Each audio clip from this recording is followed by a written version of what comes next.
The financial acumen of women is changing the way that we all view the economic development of today's modern American household. Simply put, women are getting smarter on how they manage their money. According to CNBC, today, women control approximately $10 trillion of a household's financial assets in the United States, or 33%.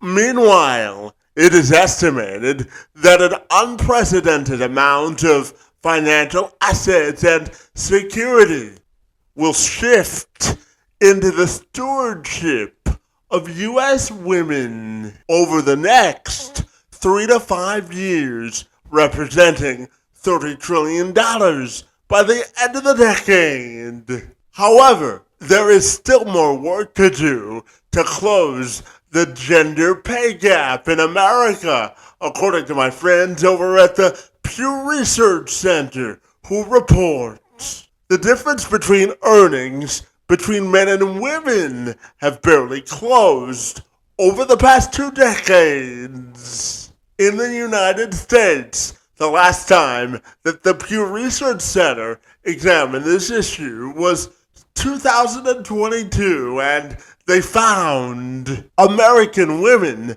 typically earned 82 cents for every dollar earned by men. It was similar to the findings that they reported back in 2002, when women earned 80 cents for every dollar that a man earned. For my friend Wes Cuprill, this is an issue that brings about great passion for him. He's a financial advisor who is uniquely focused on empowering women to take control of their financial futures. He is part of Money and Clarity, a Cincinnati-based financial firm where he focuses on and specializes in helping women, whether they're single or married,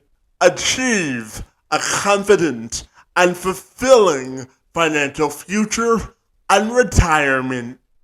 He brings a fresh perspective to financial advising, offering personalized guidance for women who are navigating major life transformations, including divorce or the loss of a spouse. He's also the host of the podcast, Wealth Wise Women, where he shares insights on financial planning and retirement strategies, specifically tailored for today's modern woman. And West joined me this week to tell me how women can continue to remain confident in their financial future. I'm Kevin McShann. Let's have this conversation.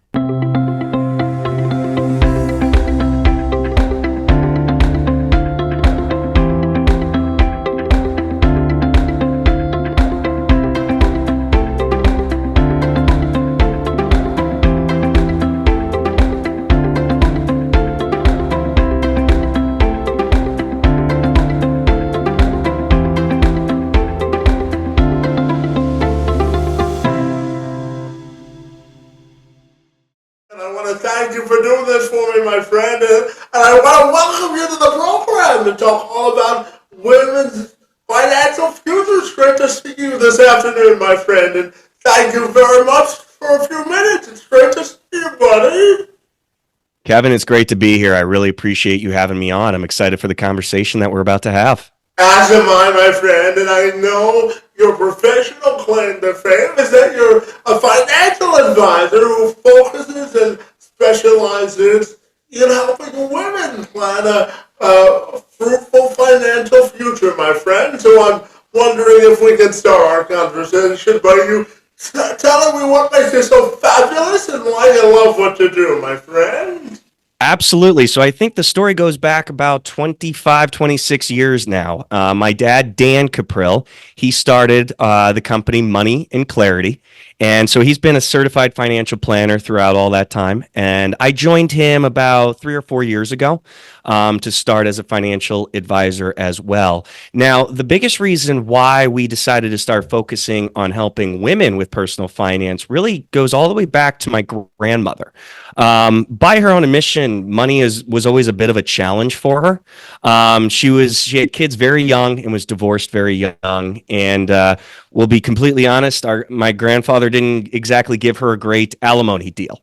So for lack of a better explanation, she kind of got remarried quickly because of money. With her alimony running out and all of that, she got remarried again. And my step grandfather, he held jobs for his whole life, but again, he died recently, and so my grandmother's now a widow, and it's just money's been a challenge for her whole life. She's not been in poverty by any means, but it's always been one of those things that's a struggle. So my dad saw all of that and said, you know what, I want to help women plan for their own retirement and have a secure financial future. He's very lucky and grateful to be able to help out his mom now as she's getting older. But he's thinking, you know what? I want to meet women where they are now and help them have a much brighter financial future as they move forward. And when I joined Dad, I fell in love with that passion myself. And the more and more that we've worked with women, we realize that, there's a need for financial advisors to really focus on helping women with their personal finances. Their needs are different than that of men's. And so we've been really honored to be able to do this work and help women one person at a time. Yeah, absolutely. And just before we move on, my friend, I want to ask you a personal question. So, my friend, I have an identical twin brother. My brother and I are a minute apart, and every time that we try to work together, it's always an interesting endeavor, my friend. So tell me, what is it like working with Dad? Do we love it? Do we hate it? Or is it somewhere in between, my friend? I am one of the very lucky people who could say it is a great working environment with him. I'm an only child, so I've been very close with my parents my whole life, and Dad is definitely my best friend at this point, and we have a good working relationship. So now, he did recently move back to the Cincinnati area full time, so there might be a little bit of tension now that he's in the office all the time, but we'll see what happens. Well, again, family builds character one way or the other, doesn't it? Yes, it does. Yes, it does. And I owe him a lot. He's a reason for a lot of my success. So, I'm glad to be able to join him. Yeah, absolutely. Now, Wes, when we talk about women's financial security, I'm curious to ask you about how do we work to make sure that women can build generational wealth and achieve flexibility financially. What are your thoughts there, my friend? I think it's multifaceted in terms of how we can help. I could probably wax poetic for a long time on all the various things that could happen, and it might sound cliche, education is always going to be number one in providing resources for women, especially free resources. Just get it out there in their hands as much as possible. But for us, one thing that we're really doing within our own firm is creating plans that aren't one size fits all. As I mentioned earlier, women have different needs than men, and each woman's particular circumstances are different than every other woman's particular circumstances. So whenever we meet with a new prospect, we don't just say, okay, here's the general plan that we create for somebody in your general financial situation. We completely wipe the board clean, go in with absolutely no preconceived notions, and then we create specific financial plans for every single one of our individual clients. We find that that's what ends up having the best results in the long run. You can't say, here's a cookie cutter approach and expect that to work. What might work for one person could be fatal for another. So I think it's that combination of creating educational resources for them, and we've actually done that by creating our free investor academy. So I hope you don't mind the plug here, since it's just a free resource here. But Absolutely. if you go to the investoracademy.net, you can enroll in our free investor academy, where we've put up 12 free modules on various aspects of personal finance. But that, combined with just the one-on-one approach that we have, I think is the best way to really help women build wealth for the future. Now, I'm just a single financial advisor, so I wish I could have, more of an impact on the industry as a whole, but I can't have an impact on what we do within our own office, and that's what we've done. Yeah, absolutely. You have to start a movement somehow, right? One step at a time, right? Just like the song Exactly. says, right? Exactly. Yeah, it's a long journey, it's a marathon, and you just have to start moving in one direction.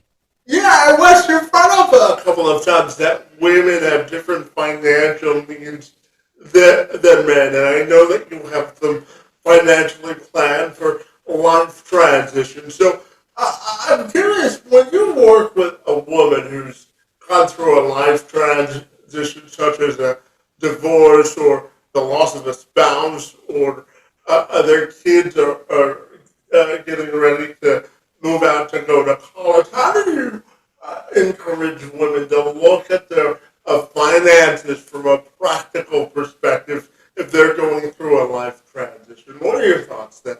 It's difficult. And I'd say the biggest thing that we have to lead with first is empathy, because both of those life transitions, whether it's the loss of a spouse through widowhood or divorce, are traumatic. And I'm not trying to make any generalizations here or anything, but statistically speaking, in many relationships, the man is the one who handled many of the finances, and the wife did not. So whether it's through divorce or losing of a spouse to death, we end up having a situation where one spouse is less in tune with what the financial situation of the family is compared to another. So we have to be very, very cognizant of that when we meet with somebody who's gone through these transitions. But in addition to the empathy piece, a lot of it is listening and getting a full understanding of their specific situation. When it comes to divorce, we really try and help out as soon as we can in the divorce process. I think people have an understanding of what goes on in a divorce, and typically it's a split 50-50 of assets. But I think one thing that's very much overlooked in that process is the fact that a 50-50 split may not be 50-50. And what do I mean by that? Certain assets could have a higher tax implication in the long run than another. So you may end up having to pay for something that you didn't even realize you had to. So that's one thing that we try and help with, is really being on a woman's side and say, okay, let's take a look at this and really get you a divorce settlement that's best for you. But then for widowhood, a lot of it is women are overwhelmed. There's a lot going on, obviously. And what we try and do is take as much of that burden off of them as possible. It could be something as simple as, you know, just helping them with paying bills. We've gotten involved deeply with our clients' lives to the point where if they need anything, they know they can call on us for that. And really, I think that's what it comes down to for these women in these life transitions. It's that empathy, hand-holding approach that says we're more than just a financial advisor. We don't just do the numbers. We're also here helping you through every single step of this. And I think a lot of the times women want to know the answer to one question: will I be okay? And our goal is to help them answer that with an emphatic yes.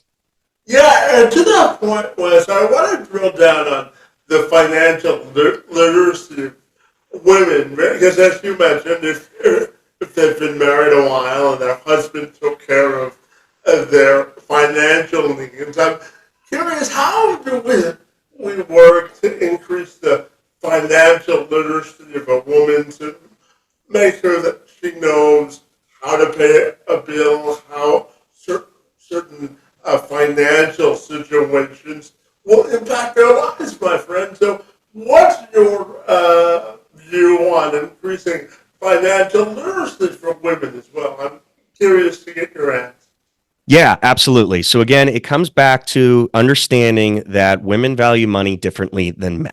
And this starts with a question that we often ask our clients, and that is, what does a fully funded retirement mean to you? Hypothetically, you won't run out of money. What does it mean to you? And men will answer with things like, it means I get to pay off all of our debt, buy a new house, take vacations every year. And these are tangible goals. Nothing wrong with them. It's just that they're tangible, they're items, if you will. But when we ask that question of women, it means financial security, freedom. It means I won't be a burden on my children. So we realize that women value money at a much deeper level. So when it comes to educating, we have to bring the values into that education and helping them to understand what does financial security mean. And when we create a financial plan for somebody, for the husband, we might be able to say, here's how much money you have. Here's how much money you're going to have in retirement. Here's how much money you can spend every year. There's a dollar amount associated with that. And a lot of men, they're like, okay, perfect. That's what we're looking for. But with women, they want an answer of, am I going to be okay? Will I have to move in with my kids if something happens? Will I have enough savings if I need to move into a long-term care facility? So a lot of the education is around bringing real life examples back to that answer of will I be okay and combining the two. So it's putting the emotion into the education. Unfortunately, a lot of financial education right now, I think, is boring. So we always like to put in what we call infotaining information to keep people engaged and have an understanding of what it is that these numbers mean. I hope that makes sense. Yeah, absolutely. And Wes, I'm also curious to ask you about your definition of helping women achieve financial independence. What does it mean to you for a woman to achieve financial independence? What are your thoughts there? I think it again. I might sound like a broken record because I repeat it, but it's kind of our mantra that we're living by now. It's answering that question of will I be okay, and our goal is to help them answer that with an emphatic yes. And some people, they come in and they're feeling good about it, but we're able to kind of really take them one step further to go, okay, you know what, I'm financially secure. But our favorites case studies here or case examples are those women who might be living in a lot of fear or uncertainty about their financial future. And we're able to help them overcome a lot of those fears and live confidently in their retirement, knowing that they will be okay. Yeah, and if a woman has to take over her financial responsibilities, whether it's for her first time or if she really wants to get back financially on the right track, I'm wondering, three questions they may have to ask themselves in their pursuit of financial clarity, my friend. What do you think women need to ask themselves if they have to manage their finances independently? What are the questions that they might ask? Themselves or a Yeah. financial advisor, yeah. Probably the first one is, what all do I have?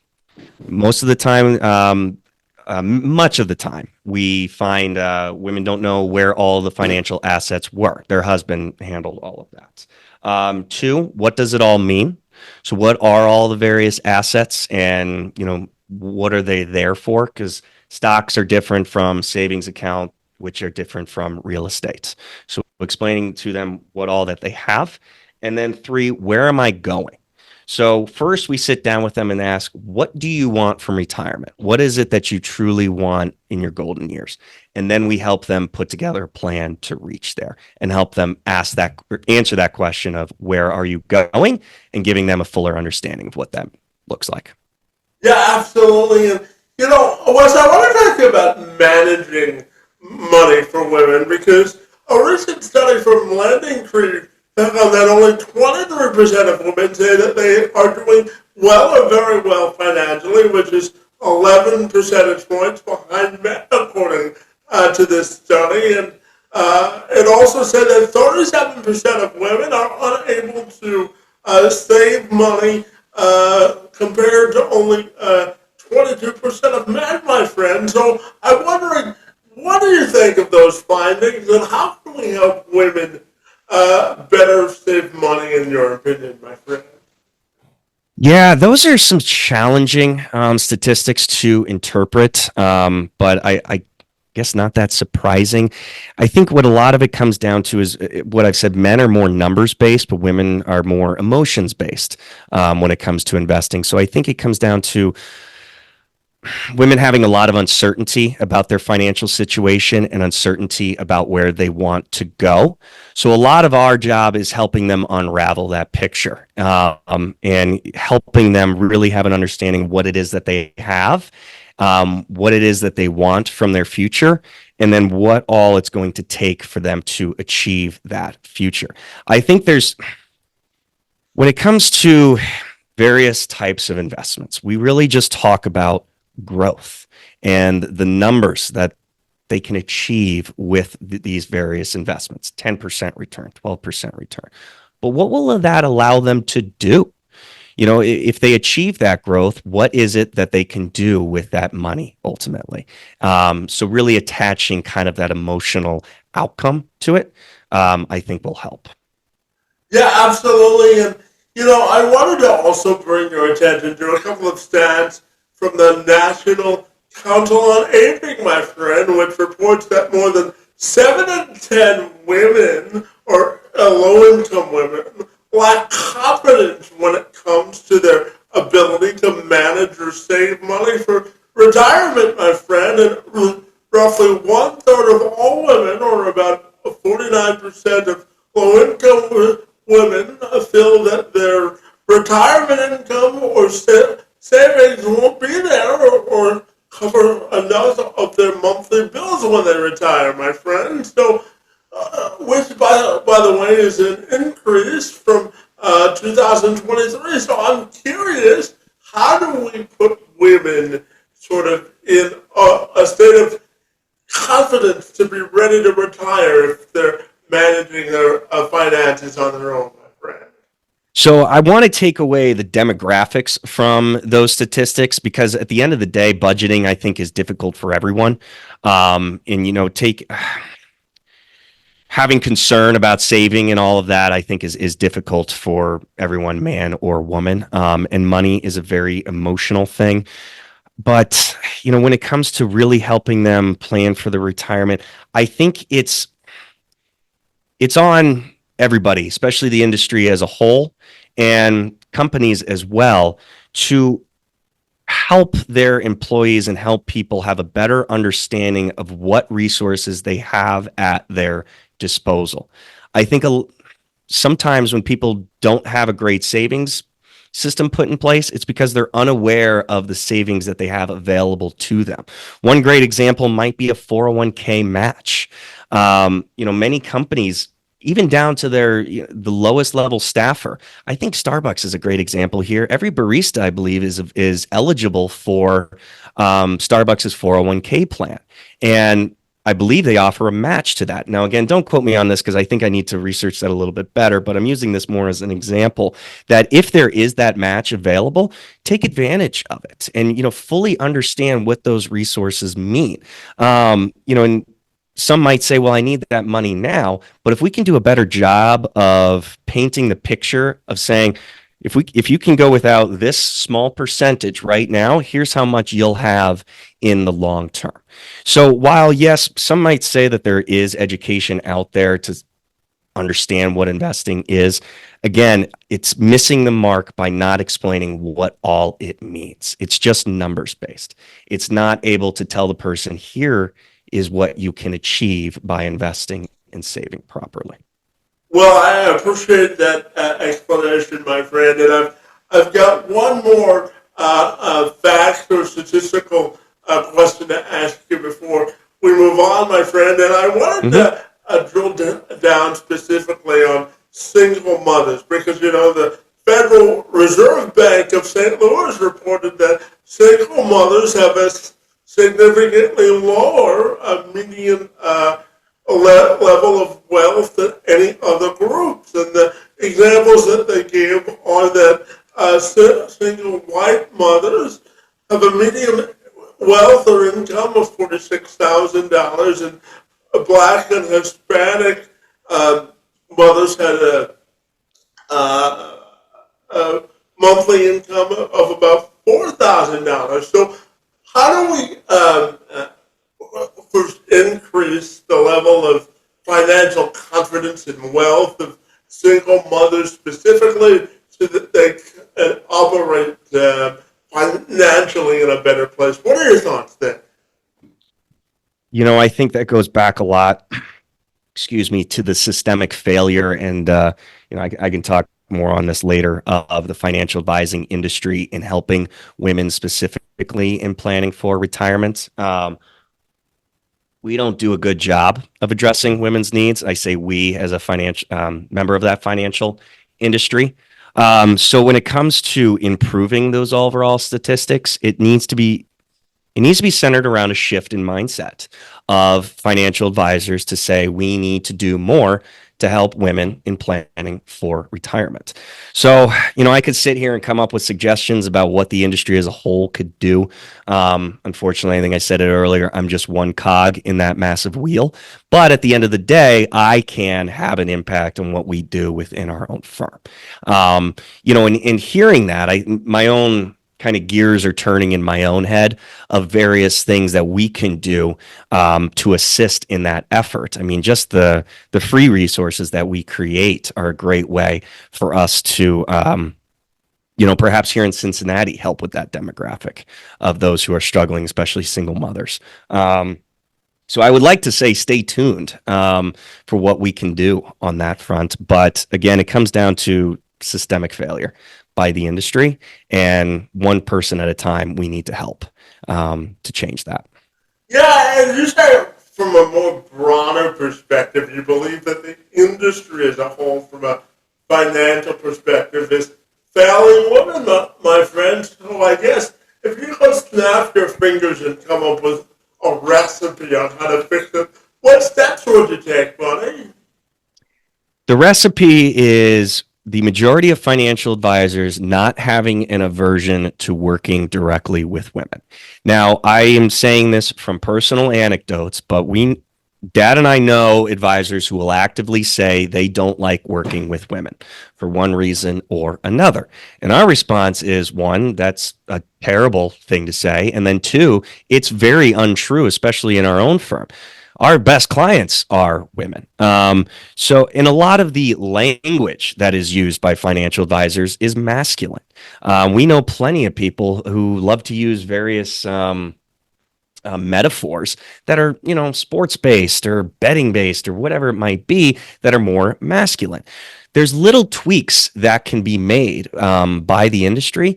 But again, it just comes down to this overall aversion by many advisors. They think that women aren't financially savvy or aren't capable of handling their own finances. And we know that not to be true, which is why we are so loud in our messaging of helping women and saying the future of wealth is women. In fact, out of the $30 trillion that's set to be inherited over the next few years, women will control about 2/3 of that. So if advisors are smart, they'll start working with women more. Yeah, absolutely. And, my friend, I will tell you a personal story about myself. So I was born with a disability. I was born with cerebral palsy. I was born 3.5 months premature. And at the age of 9, I was told by a doctor that I wouldn't walk without assistance for the duration of my life. And when I graduated college, Wes, I graduated college in 2010, and I graduated with a journalism degree.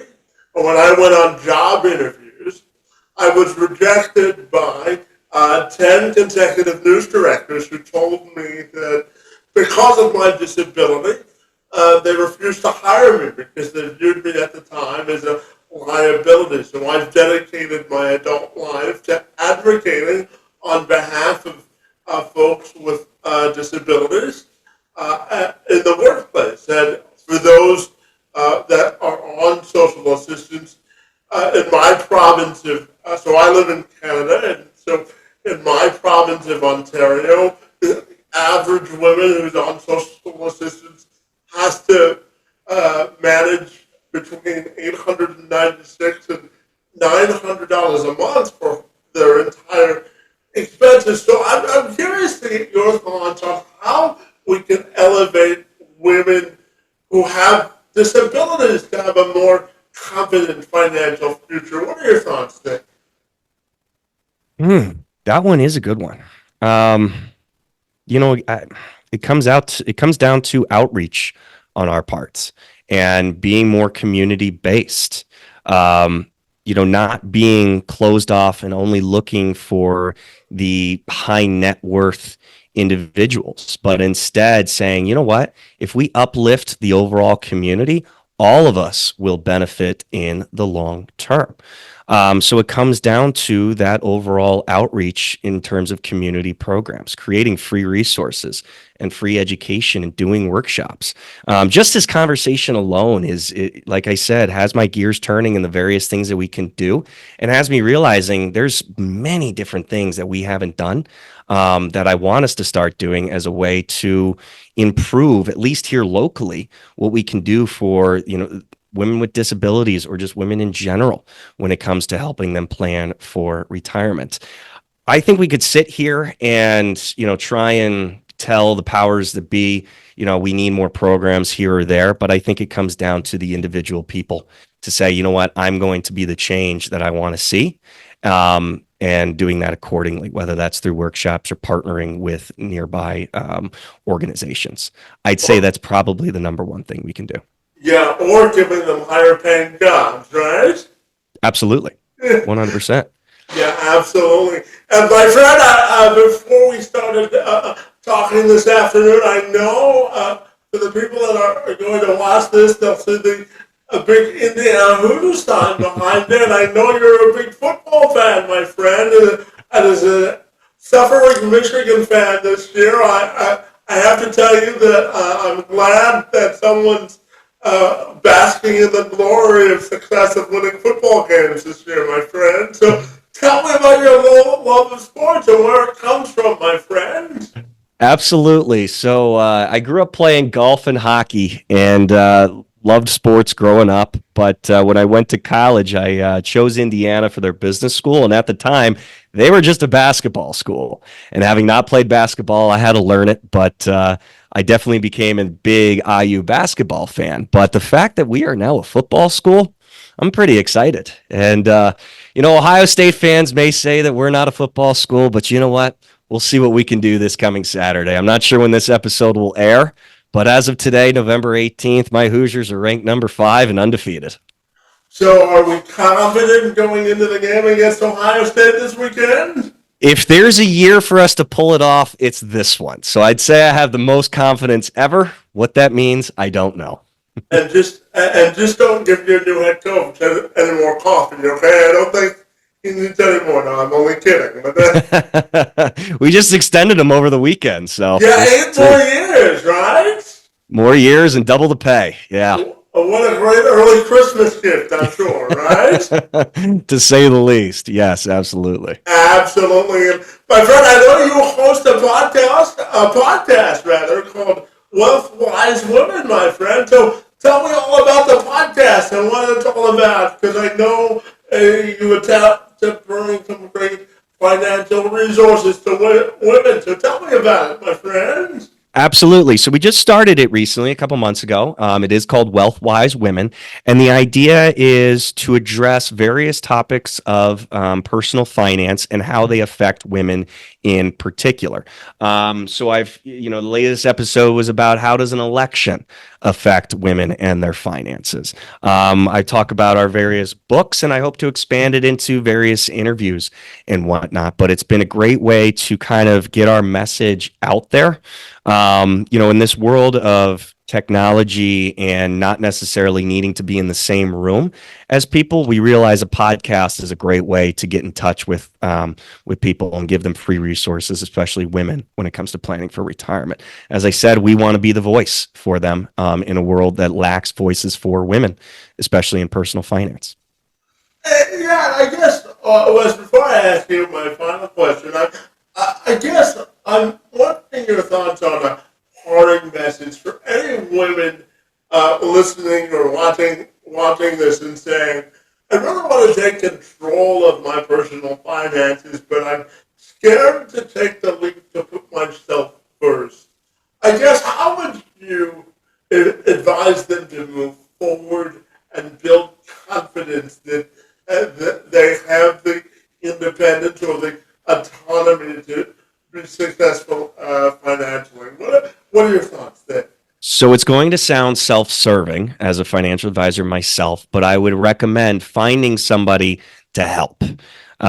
Whether that is an advisor who manages your money or just helps you put a plan together, or is just there for various questions, find a partner to assist you.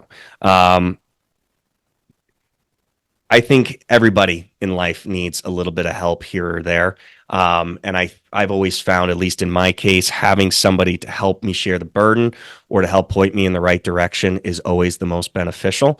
So my recommendation is to seek assistance from a professional who can help. And there are various degrees of financial advising help that women can find, from the most complex, estate planners to all the way down to just somebody helping them with a budget. The key is just finding a partner to help you. Yeah, absolutely.